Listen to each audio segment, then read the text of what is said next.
Hi guys! Bali ba'y nagtatanong kung hiring ba yung BPO company na pinapasukan ko ngayon? Hiring lagi yung company namin pero mostly for on-site na.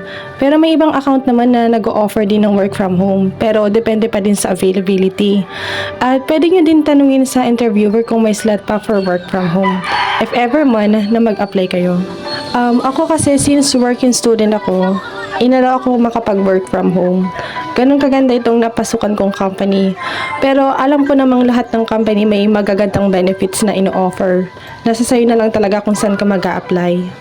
Kaya grateful ako sa company na pinapasukan ko ngayon kasi inalaw nila ako mag-work sa bahay habang tinutupad ang isa sa mga pangarap ko na makapag-aral ng 4-year course.